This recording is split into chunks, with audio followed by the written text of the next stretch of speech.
Oke, halo teman-teman trader investor, selamat tanggal cuan-cuan saham. Nah, kalau kali ini cuan-cuan saham, bukan cuan-cuan subuh ya. Di analisa teknikal dan barang harian, seperti biasa hari ini tanggal 1 September 2022. Kebetulan saya udah bisa bikin konten jam 8 malam. Dan seperti biasa nanti kita akan menganalisa IHSG yang masih sideways dan juga beberapa saham pilihan yang menarik-menarik. Sebelumnya, buat teman-teman yang mau kasih tips, support atau donasi untuk cuan-cuan saham bisa, jadi tinggal klik link sosial base di deskripsi. Nah, teman-teman bisa kasih tips, support atau donasi untuk cuan-cuan saham dan juga pesan pribadi untuk saya. Terus buat teman-teman yang ada pertanyaan atau saran, silahkan sampaikan aja, bisa via DM Instagram atau komen YouTube, dan insya Allah setiap pertanyaan teman-teman pasti akan saya jawab kalau saya sudah ada waktu. Lalu juga jangan lupa support terus cuan-cuan saham dengan cara like, comment, share, dan subscribe. Kalau support teman-teman itu gratis, tinggal klik aja. Tapi itu sangat berarti buat konten kreator seperti saya ini. Jangan lupa juga nyalakan notifikasinya, karena ada konten setiap hari di cuan-cuan saham, Senin sampai Jumat analisa harian, Sabtu dan Minggu konten spesial. Satu hal yang baru dari cuan-cuan saham, ada Telegram public channel yang kalau teman-teman mau subscribe itu gratis untuk umum ya. Telegram channel publik itu tinggal klik link yang ada di deskripsi aja. Nanti kita seru-seruan di sana. Oke, langsung saja kita akan masuk ke transaksi. Hari ini transaksinya juga masih oke, 12,954 triliun. Dengan pergerakan asing hari ini masih net buy dengan jumlah yang cukup besar, 383,73 miliar. Itu dominan di pasar reguler juga 232 miliar. Sedangkan di pasar nego ada net buy 151 miliar. Kalau kita lihat juga hampir semua bursa hari ini koreksi, cuman Singapura doang ya. Semuanya koreksi. Dan kita masuk ke saham-saham yang dibeli oleh asing. Yang pertama ada Daro, itu masih on track dengan plan juga, nanti kita bahas. Lalu BBRI, nah ini ya, ketika yang lain koreksi, saatnya dia manggung.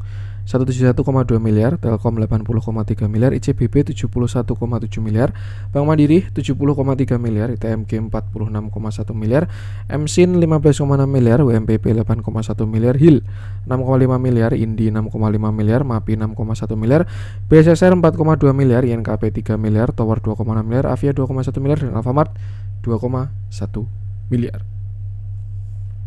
Masuk ke saham-saham yang jualin asing, ada BBCA 61,6 miliar, Antam 38,38 miliar, MDK 32,9 miliar, Inco 25,7 miliar, Arto 20 miliar, Pegas 17,1 miliar, Astra 16,3 miliar, Akra 14,5 miliar, UT Tractor 14,4 miliar, Unilever 13,3 miliar, SMGR 13 miliar, INDF 12,3 miliar, Link 12,2 miliar, Era 10,3 miliar, KLPF 8,6 miliar, Mitratel 7,5 miliar, Sido Muncul 7,4 miliar, PT 6 miliar, Tepik 4,2 miliar, MNCN 4 miliar, BBNI 1,3 miliar, dan SIP 600 juta. Oke, langsung saja kita akan masuk ke analisa teknikalnya IHSG. Cuman sebelum kita masuk ke sana, saya ada pengumuman buat teman-teman yang kemarin sudah mendaftar ya, karena pendaftaran sudah ditutup. Buat teman-teman yang sudah mendaftar grup Telegram cuan-cuan saham untuk bulan September 2022, silahkan mohon cek email masing-masing, karena invitasi sudah dikirim ke email masing-masing. Dan hari ini sudah efektif berjalan, bahkan sejak tadi malam ya. Jadi buat teman-teman yang merasa sudah mendaftar, silakan cek emailnya untuk segera bergabung ke grup Telegram, karena saya lihat masih belum semuanya bergabung. Kalau dirasa ada kendala, misalkan kemarin sudah mendaftar tapi emailnya tidak masuk, teman-teman bisa kontak saya melalui DM Instagram @cuan-cuan-saham. Itu nanti bakal saya bantu di sana kalau teman-teman sudah mendaftar. Oke, langsung saja kita masuk ke analisa teknikalnya IHSG, dan ya kita masih sideways, itu simpelnya. Kalau kita lihat pergerakan kecil ya, kita masih sideways pada range 7.200 dan 7.070. Toleransi sampai 7.070 lah. Nah, kalau mau yang lebih rapi, ini pakai Stockbit ya, karena dia tidak bolong-bolong. Nah, ini kan yang gap candlenya agak beda. Yang valid pakai yang trading view di Stockbit ini, dan ya seperti inilah pergerakan bursa kita saat ini. Walaupun kemarin sudah cenderung cenderung downtrend karena dia start membuat lower high. Nah, gini ya. Walaupun ada downtrend masih lemah, cuman saya rasa selama dia masih closing di 7.070 masih bisa digunakan sebagai support. Beda cerita kalau IHSG sampai closing di bawah 7.070 atau dia closing di atas 7.200, itu dia bakal memulai fase uptrend atau downtrendnya. Nah, kalau misalkan downtrend kan di sini nih ya, kayak gini. Nah, nih ya. Channelnya sangat lemah kalau kita lihat ya, slope-nya, kemiringannya, terus ya pergerakannya lebih banyak yang hijau ya. Ini bisa dilihat sebagai turunnya tuh markdown, pullback dan lain sebagainya. Malah biasanya terjadi akumulasi di saat-saat seperti ini. Jadi kayak turunnya tidak tidak kuat. Tuh. Jadi ya ini bakal berat untuk para swing trader lah, karena swing trader itu kan cenderung hold selama tren masih jalan dan tinggal pasang trailing stop ya. Beda sama day trader atau scalper, beli jual bow sos gitu terus. Jadi kayak malah senang ketika marketnya tektok gitu ya, dapat barang bawah lagi jual atas, dapat barang bawah lagi jual atas dan seterusnya. Cuman untuk cenderung swing trader yang biasanya buy lalu hold pada salah satu swing, nah itu biasanya akan agak susah di market yang sideways. Kita pernah melalui itu dan itu dulu lama ya, tahun 2021 di market ya. Jujur di sini itu swing trader pada berat di sini. Serius, saya pun juga merasakan ya. Itu benar-benar berapa bulan ini ya, waktu itu dia sideways di sini. Di kotak ini kan dia cenderung sideways ya, nggak kemana-mana, turun naik lagi, naik turun lagi, naik turun dan seterusnya sampai akhirnya berhasil breakout seperti itu. Dan itu bahkan dari April sampai bulan September tuh, berapa bulan market sideways, yang jalan di saham-saham kecil semua ya, bukan saham kecil, di saham ada kepentingan ketika sideways itu. Dan sekarang kita sedang sideways dan ya tinggal tunggu konfirmasinya aja, entah dia breakout atas atau breakdown bawah. Cuman so far IHSG masih dalam posisi uptrend kalau kita lihat dari view besarnya, jadi harusnya masih tidak ada masalah sama sekali. Tinggal kita lihat nanti konfirmasinya apakah dia break atas atau dia akan jebol bawah. Yang penting sama, selalu batasi resiko. Untuk saat ini gunakan patokan 7070 sebagai support dan 7200 sebagai resisten. Seperti itu. Tentu IHSG, langsung saja kita masuk ke beberapa saham pilihan. Kita mulai dari yang dijualin asing dulu aja. Kita coba bahas MDK, kemarin udah kita bahas ya. Ini memang baru gocean tinggi ini, nikel-nikelan ini. Saya pengen bahas Antam aja deh. Kemarin saya kira kurang bagus, tapi terlihat breakout. Tapi sekarang nyusup lagi.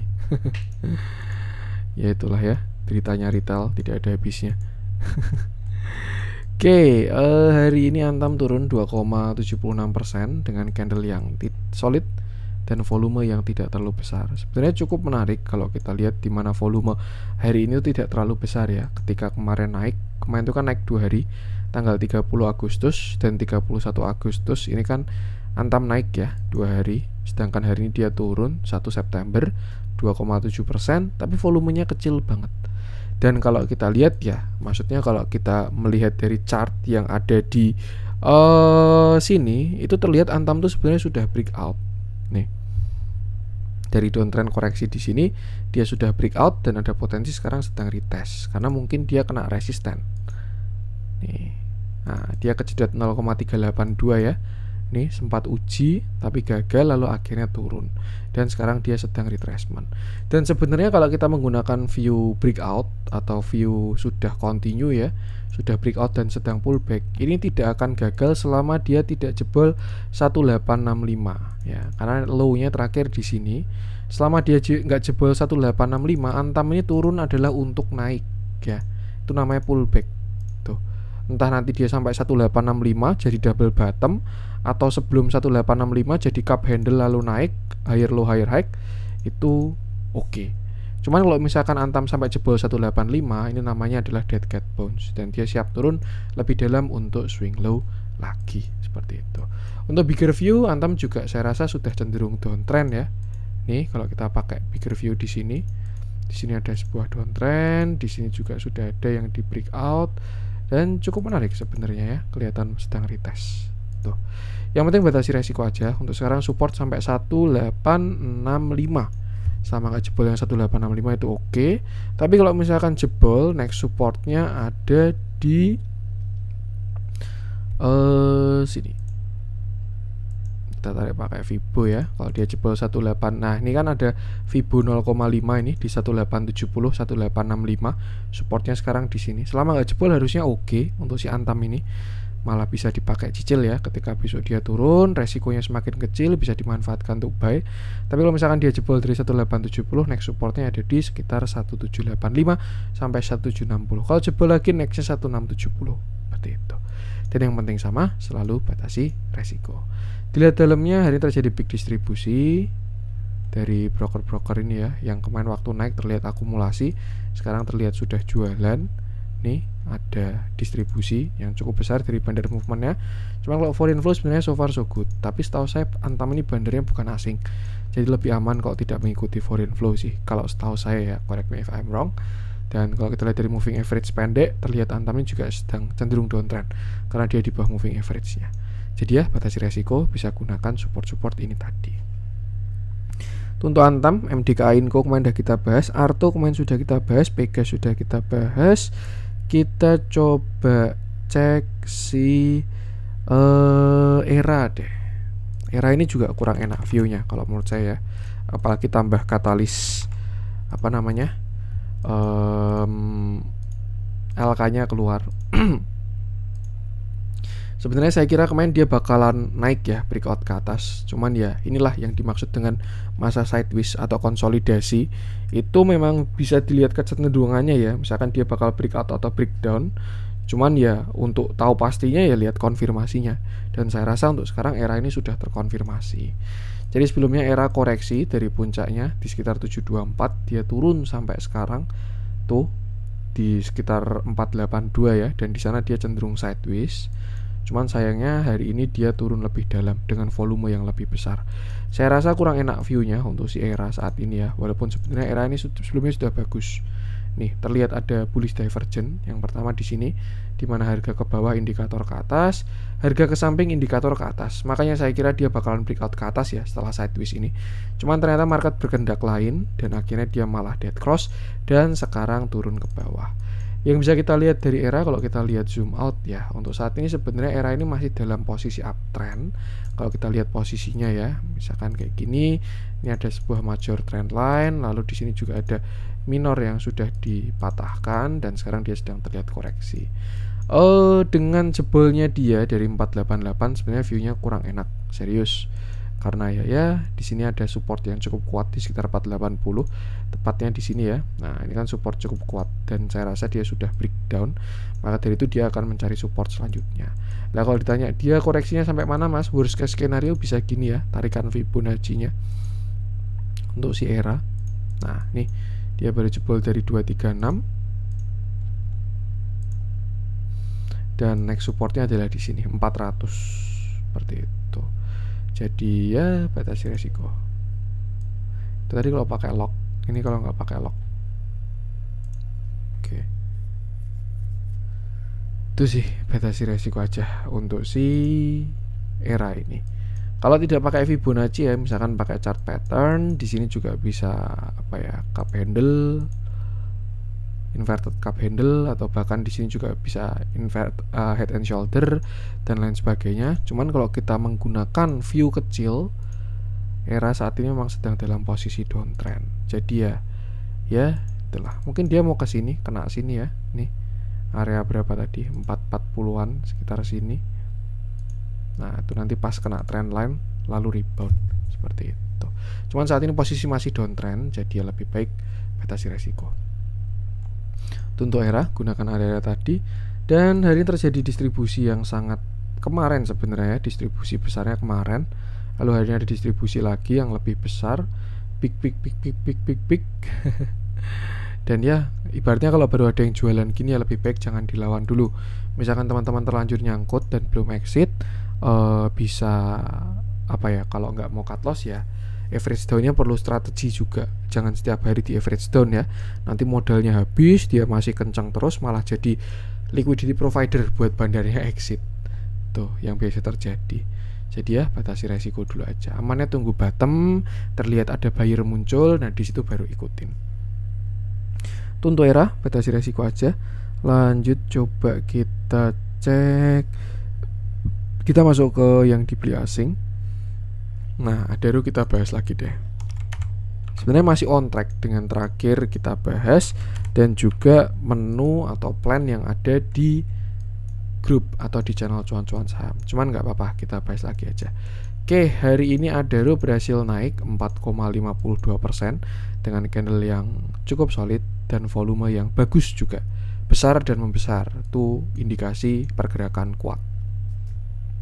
Terakhir kita swing di cuan-cuan saham di sini ya, kita buy 2650 dan plan masih on track dan masih berjalan juga. Cuman memang kalau kita lihat Adaro ini trennya sudah melemah. Dilihat dari mana Mas?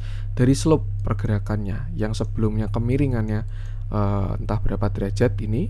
Nah, kita bedain aja ya. Ini yang warna hijau itu tren kuatnya dan dia sangat sehat ya naik turunnya, swing high, swing low, swing high, swing low, swing high, swing low, dan seterusnya. Cuman ketika dia masuk ke tren biru ini, slope-nya kan semakin melandai ya. Yang sebelumnya misalkan 30 derajat jadi 45 derajat, artinya kekuatan semakin melemah. Cuman dia posisi masih uptrend, jadi masih dalam toleransi. Dan target optimis dari Adaro itu menurut saya di sini 4000 sampai 4300 dengan syarat dia harus break 3690. Hari ini sebenarnya cakep banget. Dia sudah break out dan membentuk all time high baru di 3740. Cuman closingnya masih di area 3700. Jadi ya seperti itulah tuh. Tapi kalau misalkan besok Adaro berhasil melanjutkan kenaikan, targetnya saya rasa udah tuh 4000 sampai 4300 karena sudah nggak ada resisten lagi. Tapi hati-hati ketika nanti kena di sana ya, takutnya dia bakal swing low karena itu kena target higher high, kena juga dengan resisten uptrend line seperti itu. Jadi ya batasi resiko. Nah, kita bermain pada channel besar ini ya, yang hijau sudah patah, ibaratkannya bisa kita lupakan ya karena sudah patah. Nah, kita sekarang main di channel biru ini nih. Selama dia masih uptrend di sini ya ikutin aja. Kalau di bawah beli, kalau di atas jual, bawah beli, atas jual dan seterusnya. Itu untuk view panjang. Tapi kalau misalkan kita zoom in untuk cari view yang lebih kecil ya, saya rasa Adaro ini juga membentuk sebuah uptrend. Nah, di sini. Nih, yang dimana besok saya rasa dia bakal kejedot dulu. Ini yang perlu diantisipasi kalau misalkan Adaro nggak berhasil breakout. Kenapa? Karena kalau dia gagal breakout, ada potensi dia swing low. Nah, turun dulu, kena uptrend line di sini. Nanti baru naik lagi. Cuman kalau misalkan besok dia berhasil break, itu biasanya bakal impuls karena trennya menguat. Yang slope-nya seperti ini jadi kayak gini. Nah, misalkan nanti jadi kayak gini ya. Kan semakin menguat ya, slope-nya semakin ke atas. Itu jadi pergerakannya semakin kuat. Bisa tinggal kita lihat aja. Cuman so far untuk saat ini ya, area aman untuk support masih 3300. Itu saya rasa aman untuk TS ya. Kalau TS pendek ketat ya bisa di 3480 ini. Under 3480. Sedangkan untuk resisten area 3700. Kalau break saya rasa besar banget potensinya ke 4000 sampai 4300. Dan yang penting sama, selalu batasi resiko. Di dalamnya akumulasinya masih sangat oke. Hari ini pun juga masih bagus. Ini sebenarnya ada PD jualan, cuman kalau saya lihat sepertinya PD ini ya bisa aja dia liquidity provider ya, atau si bandarnya si Adaro ini. Cuman kalau dilihat dari teman-temannya kayaknya ini lebih ke retail sih untuk PD hari ini. Tuh, entahlah, nggak ada yang tahu. Yang penting ikuti TA-nya aja. So far untuk kesimpulan masih oke, baik dari flow, akumulasi, foreign flow juga. Tinggal ikuti aja TA-nya.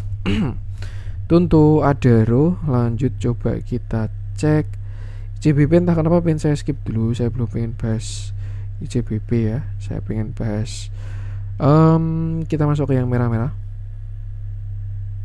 Alfamart kemarin ternyata kena rebalancing, makanya hari ini dibanting ya. Goto masih on track, kemarin sudah kita bahas. Bukalapak juga masih on track. ADMR juga belum dikasih breakout, sudah kita bahas. Saya pengen coba cek si ESA aja. ESA ini juga banyak fansnya, sering banyak yang tanya sama saya ya. Oke, hari ini ESA turun 2,24% dengan candle yang solid, tidak ada shadow ya. Low-nya 1090, close-nya juga 1090 dengan volume yang sebenarnya tidak terlalu besar. Terakhir ESA ini juga dia naik ketika dia setelah kemarin koreksi ya. Ini di sini dia start koreksi ketika jebol 1065, dia turun sampai 695 dan dia menguat breakout dari downtrend lainnya. Saya pengen hilangin coret-coretnya. Nih, terakhir kan dia uptrend di sini. Nih ya, di sini dia uptrend. Waktu itu sih nggak pakai lock ya tarikannya. Posisi di sini dia masih uptrend. Nah, ini ya, uptrend terakhirnya dia kena uptrend. Cuman di sini dia kena uptrend juga. Nah, ini. Jadi kita main di trend yang hijau ini sekarang untuk si ESA ini. Sebelumnya dia uptrend kuat di tren biru lah, kita ganti warnanya. Di tren biru, lalu dia patah tren biru ini, lower high, lower low, dan reversal. Nah, dia kejemput di tren hijau, itu juga pas Fibonacci retracement kalau nggak salah 786 ya. Nah kan pas di 786 dan akhirnya dia rebound membentuk sebuah double bottom. Waktu naik karena dia berhasil breakout dari sini. Nah di sini kan dia breakout, cetek breakout, maka dari itu dia sudah dalam posisi tidak downtrend lagi dan sedang dalam pullback atau naik nih. Nah untuk ESA ini sebenarnya dia belum kena berapa ini 0,618 ya. Di area 1255 itu area kuat, cuman memang kenaikannya sudah semakin lemah. Dilihat dari mana? Ya sama kayak tadi, dari slope trennya. Nih, di sini dia tren kuat. Dan ketika patah, dia kemiringannya jadi melemah. Nah. Nih, dan sekarang saya rasa kita pakai tren yang ini ya untuk kenaikan si ESA. Yang perlu diperhatikan ketika tren lemah ini adalah divergen. Kalau dia ada yang namanya divergen, lebih baik berhati-hati. Dan saya rasa ada divergennya bahkan di daily ya, walaupun agak maksa, dimana di sini indikator ke bawah, sedangkan harganya ke atas. Jadi memang ada yang namanya divergen seperti itu. Untuk saat ini posisi ESA sedang ada di uptrend line, jadi harusnya bakal uji area kuat. Tapi kalau dia jebol, saya rasa besar potensinya uji 1040. Yang jelek adalah kalau dia jebol 1040, itu by structure dia ada lower low, dan ketika naik itu adalah pullback untuk turun lebih dalam. Jadi yang perlu diperhatikan saat ini adalah 1040 sampai 1000 sebagai support ESA saat ini. Kalau dia jebol, lebih baik batasi resiko. Itu kalau menurut saya. Kita lihat dalamnya. Nah, hari ini malah ada akumulasi ya, big small normal, dan ya dia juga dalam tren menengah masih uptrend. Banyak toleransinya, misalkan 1040, 1000, ada support psikologis juga, moving average dan lain sebagainya. Yang penting batasi resiko aja, entry menggunakan setup yang bagus. Itu untuk ESA. Lanjut coba kita cek yang hijau-hijau, dan ya yang jalan saham-saham lebih ke apa ya, kalau kita bilang small cap lah, pada bangkit dari kubur, yang macam-macam karena memang baru ada turnamen ya. Jadi yang jalan saham-saham yang bentuknya kayak gini. Kurang ada yang menarik pengen saya bahas ya untuk yang hijau-hijau. Saya pengen kembali ke yang merah-merah aja. Kita bahas friend terakhir.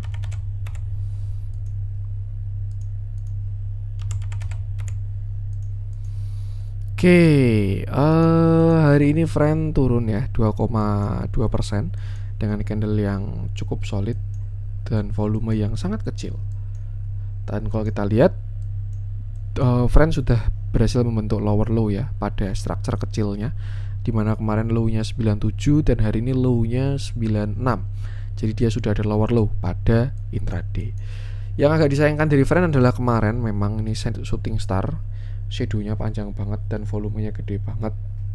Dan hari ini merah itu sesuatu yang sangat wajar dari friend, karena memang kemarin ibaratkan baru diguyur sama seller ya, misalkan kayak apa, main biliar ya, baru disodok cetek, cetok, itu langsung bulanya kan kuat ya, ibaratkan di sini baru dicetok, di arahnya baru ke bawah. Sampai kapan? Sampai ada dorongan lagi dari bawah, candle, price action, dan juga volume. Nah, kita bahas friend, dimana ini saham juga kalau menurut saya akumulasinya bagus untuk si friend ini ya. Dia ada akumulasi yang bagus, untuk price actionnya pun juga bagus kalau menurut saya, dimana kemarin dia posisi turun sampai 68, itu adalah area sekitar 786 kan di sini, dan akhirnya dia berhasil rebound. Saat ini kita main trend di sini aja untuk friend. Dia berhasil membentuk sebuah uptrend line yang mana kemarin dia breakout juga dari 90 sampai 93. Ini kan sebelumnya supportnya si friend ya. Terakhir kita bahas friend kan seperti ini.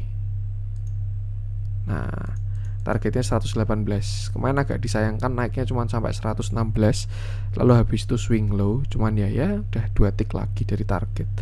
Seperti itu. Nah, untuk support sebenarnya friend ini ada di area sekitar 93 sampai 90 ya. Support dari friend, selama dia nggak jebol situ harusnya oke. Di 96 juga ada area supportnya. Cuman kalau misalkan dia jebol dari 90 dah, itu toleransi terakhir. Kalau jebol dari 90 agak kurang enak, karena swing low-nya dia bisa dalam. retracementnya ya, karena dia patah tren yang ini. Kalau jebol 90 ya bisa ke 84 dan seterusnya, seperti itu. Nah, ini malah menarik buat entry kalau menurut saya ya, untuk yang bentuknya kayak gini. Cuman dengan catatan kalau dia nggak jebol ya, tuh di sekitar sini entry-nya 93 sampai 90. Selama nggak jebol itu harusnya friend oke. Tapi kalau jebol bisa batasi resiko dulu karena dia berpotensi turun lebih dalam untuk si friend, seperti itu. Untuk target sekarang saya rasa ya, kalau dia bisa bertahan dari 90, mungkin kalau dia break 118 targetnya bisa ke sini sekitar 146 sampai 166 untuk si friend ini.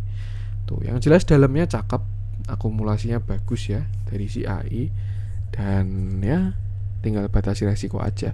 Satu hal yang cukup lucu yang biasa saya perhatikan ya, friend ini kan konglomerasinya Sinarmas itu beda dari yang lain. Kalau misalkan kita lihat kayak grup Bakri atau misalkan grup MNC ya, yang mana kalau jalan satu semuanya jalan. Nah, kalau yang saya perhatikan di Sinarmas ya, jalannya ganti-gantian. Kalau Sinarmas tuh, Sinarmas kan ada kalau properti BSDE, terus kalau yang biasa buat trading ya, yang liquid ada BSDE, terus ada friend, terus ada kertas-kertasan INKP Tekim. Nah, biasanya tuh antrinya antara kertas sama friend tuh. Dan kalau saya lihat dari kertas arahnya ke atas, jadi ya mungkin baru gantian ya sama si friendnya rehat dulu, kertasnya jalan dulu. Nanti kalau kertasnya udah kena resist, pindah ke friend lagi, seperti itu sih. Cuman ya di luar itu kita pakai TA nya untuk sekarang support 90, harusnya selama nggak jebol oke. Tapi kalau jebol 90 lebih baik batasi resiko dulu untuk si friend ini. Itu untuk friend dan untuk konten hari ini, semoga bermanfaat. Mohon maaf kalau ada kurangnya dari saya. Ini kemarin juga dia reject 0,5 ya. Jangan lupa support terus channel Cuan Saham dengan cara like, comment, share, dan subscribe. Karena support itu gratis, tinggal klik aja, tapi sangat berarti buat konten kreator seperti saya ini. Sekian dari saya, salam cuan.